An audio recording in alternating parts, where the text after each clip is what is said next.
TDP రాకుండా ఉండి 19లో పోటీ చేసిన మంత్రి అవుతురా నెహ్రూ గారు మీరు జగన్ గవర్నమెంట్లో? డెఫినెట్గా అవుతాను. ఖచ్చితంగా అవుతారు కదా. మరి మీకు తప్పు చేసామన్న ఫీలింగ్ అనేది కలుగుతుందా? నాకు తప్పు చేసామని అనడానికి నేను వచ్చింది టీడీపీకి.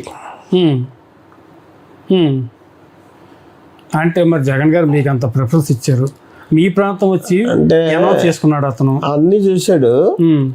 మా ఇద్దరికి కూడా చిన్న చిన్న డిఫరెన్సెస్ రావడం మొదలెట్టాయి. ఎలాగంటే అంటే అతని క్యారెక్టర్ ఒకటి బయట ఒక్కో దాని మీద పడుతుండేది. ఫస్ట్ మా ఇద్దరికి డిఫర్ అయ్యాం. ఎక్కడయ్యాం అంటే రాజ్యసభ దగ్గర అయ్యాం. ఈయన జైలుకి వెళ్ళాడు. జైలుకి వెళ్ళినప్పుడు శర్మిల పార్టీని బతికించింది. పాదయాత్ర చేయని ఏం చేయని. అప్పుడు కూడా అమ్మాయి నేను పాదయాత్రకి వెళ్ళాలంటే కూడా నేనే ఒప్పించాను. ఎవరినండి? శర్మిలే.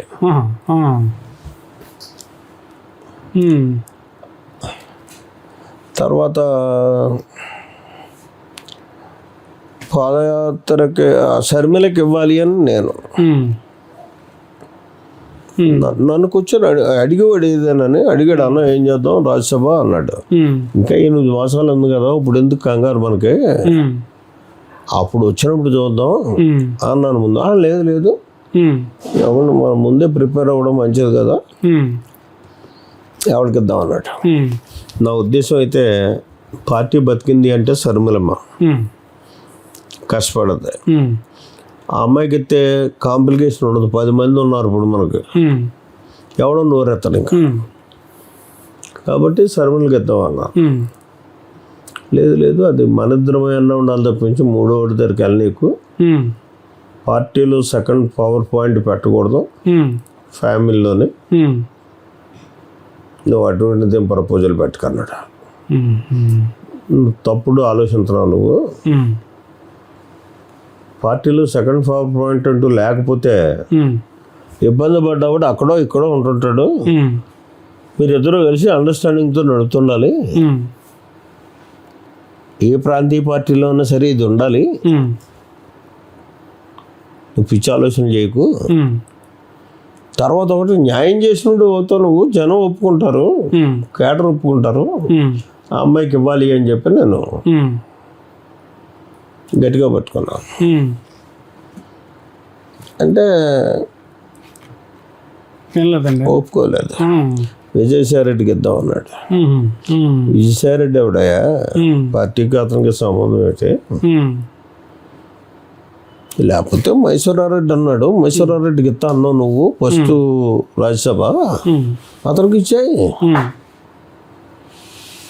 అంటే అది కాకుండా ఇది కాకుండా విజయసాయిరెడ్డికి ఇచ్చాడు. అక్కడి నుంచి అలా గ్యాప్లు ఒకటి ఒకటి ఒకటి చిన్నది. ఓకే, అభిప్రాయ భేదాలు స్టార్ట్ అయ్యాయి. అక్కడి నుంచి ఒక సీటు ఇలాగే ఉంటుంది. 2 సీట్లు ఉంటాయి అసెంబ్లీలో. సీఎంకి అయితే ఒకడే కూర్చుంటాడు, ఒకటి ఖాళీ ఉంటుంది. ప్రతిపక్ష నాయకుడికి అలా ఉండదు. ప్రతిపక్ష నాయకుడు ఉపనాయకుడు కూర్చుంటారు. నన్ను ఖాళీ చేయమంటాడు. ఈ సీట్ ఖాళీగా పెట్టే నువ్వు ఎక్కడో కూర్చో అన్నాడు. నీకు యాజ్ పర్ అసెంబ్లీ నార్మ్స్ ప్రకారం మనకి సీట్ నాకు నీకు ఎత్తారు. నేను ఎక్కడో కూర్చోవాలనుకున్నప్పుడు నాకు అలాట్ చేయించు సీటు, అక్కడికి వెళ్ళి కూర్చుంటాను. లేదు నేను కూర్చోవడం నీకు ఇన్ఫీరియారిటీ ఫీల్ అవుతుంటే శుభ్రంగా నన్ను ఉపనాయకుడిగా తప్పించాయి. అప్పుడు నా సీటు ఆల్ఫాబెటికల్గా ఎక్కడో ఇస్తారు. అంతేగాని ఇది కుదరదంటే వాడు మూర్ఖుడు కదన్నా. ఇలాగే గ్యాప్లు అలా రావడం మొదలుపెట్టాయి. అక్కడి నుంచి పిఎస్ఏ చైర్మన్ దగ్గర నుంచి పిఎస్ఏ చైర్మన్ ఇస్తానడా, నేను అడగలేదు, ఆయన ఇస్తాను నీకంటే ఎవడున్నాడు అన్నాడు. ఆయన ఎవడికో ఇచ్చాడు. అది కూడా నన్ను ప్రపోజ్ చేయమన్నట. నేనే ప్రపోజ్ చేశాను, ఇబ్బంది లేదు మనకి. మనకి ఉన్నప్పుడు ఎవడైతే తర్వాత టీడీపీకి బాబు గారు అడిగారండి మిమ్మల్ని? అడగకుండా ఎలాగెళ్తాం? మళ్ళీ సొంత ఊటికి వచ్చేయండి అని ఆయన అడిగాడు. ఆయనకి నాకు ఉన్నటువంటి ఇదిలో నేనైతే ఏదైనా పని ఉంటే వెళ్ళివ్వండి బాబు దగ్గరికి. వైసీపీలో ఉన్నా కానీ ఆయనతో మామూలు కలిసివ్వండి. ఓకే, చేసేవాడండి పనులు బాగా చేసి. నాకైతే ఇప్పుడు సరే వాళ్ళకి మేమిద్దరం కలిసిన తర్వాత 78లో కలిసి వస్తాను మంత్రిగా ఉండి. అప్పటి నుంచి ఇప్పటిదాకా కూడా ఎప్పుడు నేను అడిగిన పనులు నో అన్నది ఉండదు ఆయన దగ్గర. మీరు మళ్ళీ టీడీపీలోకి వచ్చినప్పుడు రామకృష్ణుడు గారు రియాక్షన్ ఏంటండి? రామకృష్ణ గారు రియాక్షన్ అంటే యాక్చువల్గా అయితే అతనే వచ్చేమని కూడా నన్ను గట్టిగా పట్టుకున్నాడు. అవునా? రియాక్షన్ ఏమి లేదు అతని వరకు. సపోర్ట్ చేశాడండి. అది సపోర్ట్ నాకు అతని పనే ఉంది కానండి. ఇప్పుడు నాకు చంద్రబాబు నువ్వు రావాలని అడిగాడు నన్ను, వస్తాను అన్నాను. అయితే అక్కడ చిన్న ఇదేంటంటే రాజీనామా చేసి వస్తా అన్నాను. నేను గెలుస్తాను, రాజీనామా చేసి వస్తా అన్నాను. అంటే దానికి ముందు ఓకే అన్నాడు. ఓకే అని అప్పుడు వచ్చిన వాళ్ళు ఉన్నారు నాగిరెడ్డి వాళ్ళు. వాళ్ళని కూడా రాజీనామా చేయించి 4 మూల నుంచి 4 పోటీ చేద్దాం అన్నాడు. నాగిరెడ్డి ఒప్పుకోలేదు దానికి. ఇప్పుడున్న పరిస్థితుల్లో అయితే నేను గెలవలేను, వైసీపీ కాబట్టి గెలిచాను నేను. అక్కడ రాయలసీమలో ఇబ్బంది అవుతుంది కదా అని ఒప్పుకోలేదు. ఒప్పుకోకపోయినా నేను సింగిల్గానో రాజీనామా చేస్తాను. ఆయన చంద్రబాబు ఎందుకు ఏమక్కర్లేదు, నువ్వు రాజీనామా చేయొద్దు, మళ్ళీ తలనొప్పి ఎందుకు వచ్చాను, 4 అయితే రిస్క్ చేద్దాం, 4 కానప్పుడు ఎందుకు చేయడం మనం అని చెప్పి అప్పుడు ప్రధానంగా నాకు మంత్రిత్వాన్ని తీసుకొచ్చాడు చంద్రబాబు. సరే కారణం ఏదో అని మంత్రి ఇవ్వలేకపోయాడు. తర్వాత మన నవీన్కే జిల్లా పరిషత్ ఇచ్చాడు. నవీన్కి కూడా జడ్పీటీసీ ఇస్తారేమో అని ఆశించారు సార్ చాలామంది. రాజ్యసభ పంపుతారేమో అని చెప్పి ఆశించారు చాలామంది. రాజ్యసభ ఇప్పుడు నవీన్ గారికి మొన్న అయితే పార్లమెంట్కి అడిగాము. పార్లమెంటు జనసేనకు పోకపోతే డెఫినెట్గా నవీన్కి వచ్చానండి. 1999లో మీకే మంత్రి పదవి అని చెప్పేసి ఈనాడులో మ్యాక్సిమం 70% పేపర్ ప్రింట్ అయిపోయాయి. నా బాగా గుర్తు. అయిన తర్వాత అర్ధరాత్రి 3 ప్రింట్ ఆగిపోయింది. అవును తెలుసు. క్యాండిడేట్ మారిపోయాడు, ప్రింట్ ఆఫ్ చేశారు. అది ఏం జరిగిందండి నెహ్రూ గారు అసలు అప్పుడు? ఏంటండి అనడానికి అదే ఇందాక చెప్పాను కదా నేను. ఇంకో కారణం ఉందనుకుంటున్నాను మీకు. 2 కారణాలు అనుకుంటున్నాను. ఒకటి, మీరు ముక్కుసూటిగా మాట్లాడటం ఒకటి మీకు మైనస్. 2, మీ పార్టీ నాయకులు ముఖ్యంగా యనమల రామకృష్ణుడు మీకు నిత్య శత్రువేమో అనిపిస్తున్నాడు నాకు. శత్రువు కాదు రామకృష్ణుడు, నాకు శత్రువు కాదు కానండి. నాకు ఆయనకి కూడా ఉన్న రాజకీయం అంతా బాగానే కలిసి చేసుకుంటాం, ఇబ్బంది ఏం లేదు. అంత ఇక్కడ ఏంటంటే తనకు భయం, ఇన్ఫీరియారిటీ. జ్యోతుల నెహ్రూ మంత్రి చేస్తే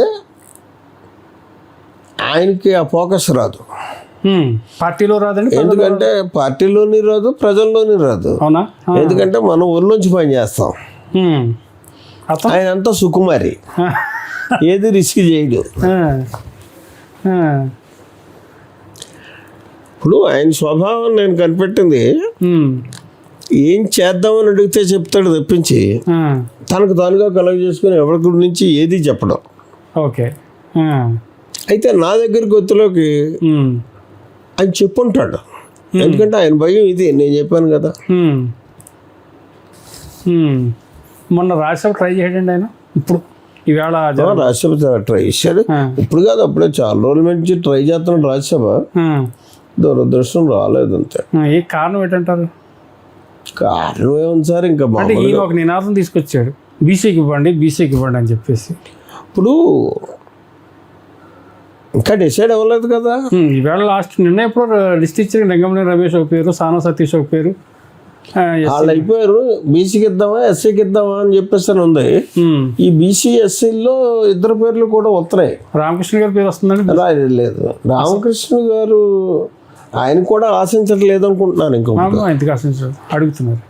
ఎందుకంటే ఇప్పుడు అమ్మాయి విప్పు ఎమ్మెల్యే, ఇయ్యంకుడు ఎమ్మెల్యే, అల్లుడు ఎంపీ, ఇన్ని పదవులు ఉన్న తర్వాత ఆయన మాత్రం ఇంకో 2వ దానికో దీనికోసం ఎందుకు ఆశించాడు?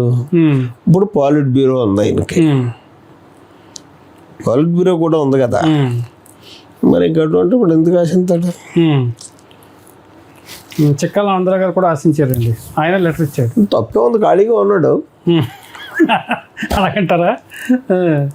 మీరు డైలాగ్ వేశారట కదా, చంద్రబాబు నాయుడు గారు స్వయంగా అన్నారట ఎలిపేట దగ్గర, చిక్కల గవర్నర్ ఇవ్వండి అని అడిగారట కదా మీరు. నేను అడిగాను. సరదాగా అన్నారా, సీరియస్గా రిక్వెస్ట్? సీరియస్గానే చెప్పాను నేను. అవునా? ఎందుకంటే ఏదన్నా చిన్న స్టేట్కు గవర్నరు ఖాళీగా ఉన్నాడు కదా, చిక్కాల గవర్నర్ ఇస్తే బాగుంటుంది అని అన్నాను నేను. ఖాళీగా ఉన్నాడు కదా అని కోరారా, లేకపోతే ఆ పదవికి అర్హుడని కోరారా మీరు? ఇక్కడ ఖాళీగా ఉన్నాడు కదా అని నేను అడిగాను. అంతేగాని గవర్నర్ గారిని అర్హుడు కాదటారా? కాదని నేను అంటే ఎందుకంటానమాట. అర్హుడు కూడానే ఏముంది, గవర్నర్కి ఏముందండి, ముద్రవే కదా, బుర్ర పెట్టక్కర్లొద్దు, ముద్ర స్టాంపు దానికి సూట్ అవుతాడేనా మీ ఉద్దేశం రామచంద్రరావు గారే? అంతే కదా. ఇవాళ పిఠాపురం వర్మ గారు మీ రాజకీయ శిష్యుడండి ఆయన? నాకు శిష్యుడే, నేనే తయారు చేశాను. ఎలా కలిసాడు మీతో ఆయన? ఆయన మామూలుగా రియల్ ఎస్టేట్ వ్యాపారం చేసుకునేవాడండి వర్మ గారు. 2014కి ముందు 2009కి ముందు ఆ రియల్ ఎస్టేట్ వ్యాపారంలో పనులు అక్కడ హైదరాబాద్లో ఉన్న రియల్ ఎస్టేట్ వీటిల్లో చిన్న చిన్న ఇబ్బందులు ఉంటే ఆ ఇబ్బందుల్ని సాల్వ్ చేసుకోవడానికి నా దగ్గరకు వచ్చేవాడు, చేయించుకునేవాడు, అలా కలిసి వెళ్ళేవాళ్ళు. అతను విలేజ్ కూడా మా కాన్స్టిట్యున్సీలో ఉండేది అప్పుడు, పిఠాపురం మండలంలో దొంతమూరు. అక్కడి నుంచి అక్కడ ఇతను ఇంకా నాతోడు బాగా క్లోజ్ అయ్యాడు. క్లోజ్ అయిన తర్వాత అక్కడ 5 విలేజెస్ ఉన్నాయి నాకు పిఠాపురం మండలంలోనే. ఆ 5 విలేజ్కి ఇన్ఛార్జ్గా పెట్టి ఈయన్ని రాజకీయంగా ఉపయోగించాను అక్కడ టీడీపీలో. అక్కడి నుంచి అలాగా అతను ఇప్పుడు నేనైతే మాత్రం ఒకటే చెప్పేవాడిని, నీకు పిఠాపురం కాన్స్టిట్యున్సీ ఆశించేవాడు నేను ఉన్నప్పుడు కూడా, టికెట్ ఇమ్మని నేను చెప్పను, నీకు రాదు, నువ్వు సిన్సియర్గా పనిచేయి, నీకు ఏ ఎమ్మెల్సీ ఇప్పింతావు. అంతే కదండి. పిఠాపురం 190 మంది కాపు 80 మంది కాపులు ఉంటే ఇదికి ఎలాగిస్తారు అనుకునేవాడిని. తర్వాత ఎవరు లేని దారి లేని దాంట్లో ఇవ్వడం, అతను ఆటోమేటిక్గా నెగ్గడం, ఓసారి వాడిపోవడం, ఓసారి నెగ్గడం జరిగింది. అది ఎలా ఉంటాడండి మీతో? అంటే కొన్ని సందర్భాల్లో మిమ్మల్ని కూడా విభేదించిన సందర్భం ఉంది వర్మ గారు, అవునంటారా కాదంటారు? విభేదించాడు, నష్టపోయాడు. ఇప్పుడు ఎలా ఉందండి? ఏమన్నా మాట్లాడుతూ ఉంటాడు, వస్తూ ఉంటాడు, సలహాలు సంప్రదింపులు సూచనలు ఏంటి ఆయన భవిష్యత్తు టీడీపీలో? అంటే సలహాలు సంప్రదింపులు చేయాల్సినంత అవసరం లేదు సార్ మనతో. ఇప్పుడు అతనికి వర్మ గారికి అండి ఆర్థిక బలం, అంగబలం అన్నీ ఉన్నాయి ఆయనకి. ఓకే, ఇబ్బంది ఏముంది ఇప్పుడు? హలో, తెలుగు రాజ్యం ఛానల్ చూస్తున్నారా? సామాజిక రాజకీయ జీవన చిత్రణే తెలుగు రాజ్యం. అతిశయోక్తులు, అసత్యాలు ఉండవు. రాజకీయ కోణం కాదు, ప్రజా కోణమే కొలబద్ద. తెలుగు రాజ్యం వీక్షణ మీ ఉత్తమ అభిరుచికి నిదర్శనం.